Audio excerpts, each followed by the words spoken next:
Good morning students. आज हम अपना नेक्स्ट टॉपिक जो था, हमने टोटल कॉस्ट को डिस्कस किया था, तो आज हम अपना नेक्स्ट टॉपिक स्टार्ट करें, that is the average cost. अब नाम से ही क्लियर, एवरेज का मतलब होता है मीन निकालना, जस्ट औसत हम कह सकते हैं जिसको हम हिंदी में। तो एवरेज कॉस्ट क्या होती है? Is the cost per unit of output produce. जितना आपने आउटपुट प्रोड्यूस किया है उसकी पर यूनिट को प्रोड्यूस करने पर आपको क्या कॉस्ट आती है, क्या लागत आती है, it is also called a unit cost of production. उसको क्या बोला जाता है? Per unit cost of production कहा जाता है। जस्ट लाइक मैंने जो कमोडिटी प्रोड्यूस की थी, 50 यूनिट्स प्रोड्यूस की थी, 50 यूनिट प्रोड्यूस कर रही थी, कमोडिटी प्रोड्यूस की हैं। अब जो उसको प्रोड्यूस करने की जो मेनली मुझे कॉस्ट आ रही है वो मुझे 500 रुपीज़ आ रही है। कितनी आ रही है मुझे? 500 रुपीज़ उसको प्रोड्यूस करने की कॉस्ट आ रही है। अब जो ये 500 रुपीज़ मुझे कॉस्ट आ रही है उसको प्रोड्यूस करने की, तो हम पर यूनिट कॉस्ट निकालना चाहते हैं, तो कैसे निकालेंगे? 500 डिवाइड में 50, ठीक है। तो मतलब पर यूनिट कितनी आ रही है मुझे? 10 रुपीज़ कॉस्ट आ रही है। तो एवरेज कॉस्ट का मतलब क्या होता है? Average cost is the cost per unit of output produce. मतलब क्या है कि कमोडिटी को प्रोड्यूस करने पर, किसी जो कमोडिटी, किसी वस्तु को बनाने पर, उसका उत्पादन करने पर आपको प्रति लागत इकाई कितनी आती है, उसको क्या बोला जाता है? औसत लागत कहते हैं हम। जो हमारा एवरेज कॉस्ट को निकालने का बेसिकली फॉर्मूला क्या रहता है? Average cost is equal to AC का मतलब है एवरेज कॉस्ट मीन्स औसत लागत, TC टोटल कॉस्ट मीन्स कुल लागत, Q का मतलब क्वांटिटी मीन्स उत्पादन की मात्रा। तो एवरेज कॉस्ट का बेसिकली क्या फॉर्मूला निकल कर आता है? Average cost is equal to total cost divide में क्वांटिटी। आपको याद होना चाहिए कि हमने जो लास्ट वीडियो में स्टडी किया था उसमें हमने टोटल कॉस्ट निकाली थी। तो आपके पास टोटल कॉस्ट भी है और आपको क्वांटिटी भी गिवन है, 0 1 2 3 4 5 6 7, याद है ना आपको? हाँ, ठीक है। तो फिर मतलब हम कैसे निकालेंगे average cost? Total cost divide में क्वांटिटी को निकालेंगे तो हमारे पास क्या निकल कर आ जाएगी? एवरेज कॉस्ट निकल कर आ जाएगी। तो हम इसको एक बार डिस्कस करते हैं, शेड्यूल के साथ डिस्कस करते हैं एवरेज कॉस्ट का। तो यहाँ पे हमें क्वांटिटी गिवन है 1 2 3 4 5 6 7। आप लेना चाहो तो 1 के ऊपर 0 भी ले सकते हो, पर आपकी टोटल फिक्स्ड कॉस्ट आपकी 10 आएगी 0 पर भी। वो हमने डिस्कस किया क्यों आती है। तो एक बार हम बता देते हैं कि जो फिक्स्ड कॉस्ट होती है, मीन्स नाम से ही पता चल रहा है फिक्स्ड। आप खर्चा करो ना करो, प्रोडक्शन करो ना करो, मीन्स वो तो आपको पे करनी पड़ेगी, मतलब वो कॉस्ट तो आपकी आएगी।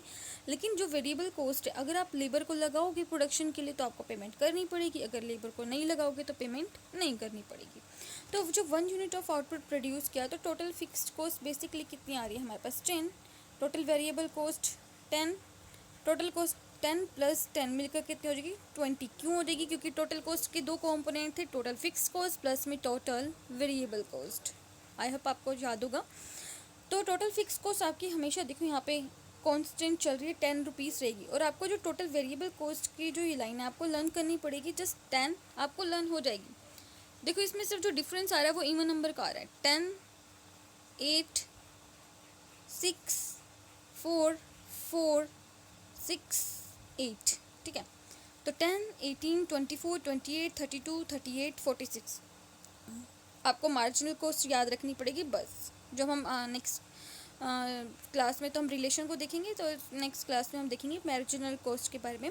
तो यहाँ पे आपकी टोटल कॉस्ट निकल कर आ गई है 20, 10 प्लस 18 28, 10 प्लस 24 34, 10 प्लस 28 38, तो एंड सो ऑन, 10 प्लस 46 56 निकल कर आ गई। अब आपको यहाँ पे क्या निकालनी है? Average cost. एवरेज कॉस्ट को निकालने का फॉर्मूला क्या होता है हमारा? टोटल कॉस्ट डिवाइड में क्वांटिटी। अभी हमने प्रीवियसली थोड़ी देर पहले डिस्कस किया। तो एवरेज कॉस्ट का मतलब क्या होता है? टोटल कॉस्ट डिवाइड में क्वांटिटी। टोटल कॉस्ट कितनी है? 20।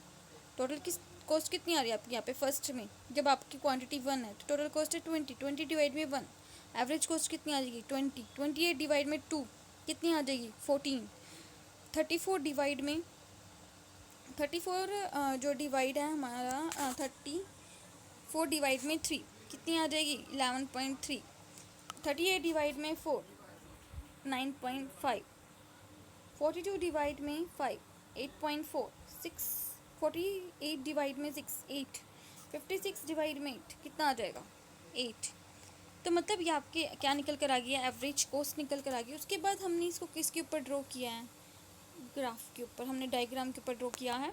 ओ एक्सिस पे आप क्या लोगे, आउटपुट लोगे यूनिट्स में या आप क्वांटिटी लिख सकते हो। ओ एक्सिस पे लेंगे हम एवरेज कॉस्ट, ठीक है, क्योंकि यहाँ पे हम एवरेज कॉस्ट को रिप्रेजेंट कर रहे हैं। तो जब हमने 1 यूनिट ऑफ आउटपुट प्रोड्यूस किया था, 1 यूनिट ऑफ आउटपुट था, तो हमारी एवरेज कॉस्ट थी 20। यहाँ पे हमारा पॉइंट आ जाएगा ना 20। जब 2 यूनिट प्रोड्यूस की तो 14।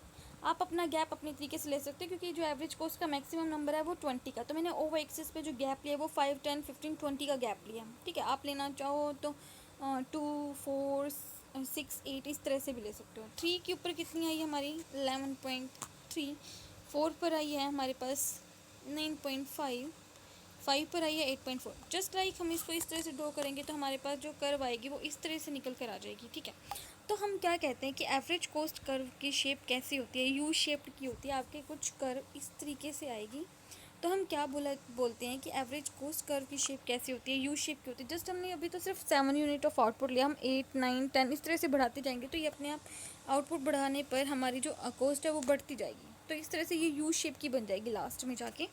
तो एवरेज कॉस्ट कर्व की शेप कैसी होती है, यू शेप की होती है हमारी। तो हमने अभी क्या डिस्कस किया, यहाँ पे शेड्यूल के बारे में डिस्कस किया है। तो इसके बाद हम इसके देखते हैं, तो 2 कंपोनेंट्स होते हैं एवरेज कॉस्ट के, एवरेज फिक्स कॉस्ट प्लस में एवरेज वेरिएबल कॉस्ट, ठीक है। जस्ट लाइक हमने टोटल कॉस्ट में देखा था एवरेज फिक्स कॉस्ट प्लस में एवरेज वेरिएबल कॉस्ट था। तो एवरेज कॉस्ट का क्या निकल कर आएगा, टोटल कॉस्ट में था टोटल फिक्स कॉस्ट प्लस में total variable cost. Average cost के 2 कंपोनेंट है, एवरेज फिक्स कॉस्ट प्लस में एवरेज वेरिएबल कॉस्ट, ठीक है। तो हम नेक्स्ट क्लास में इसका डिटेल में ही कर लेंगे, average fix cost, variable cost और रिलेशन साथ साथ देख लेंगे, तो ज़्यादा बेटर क्लियर हो जाएगा आपको। जस्ट हम रिलेशन अलग देखें तो ज़्यादा समझ में नहीं आता। तो आज के लिए इतना ही, थैंक यू।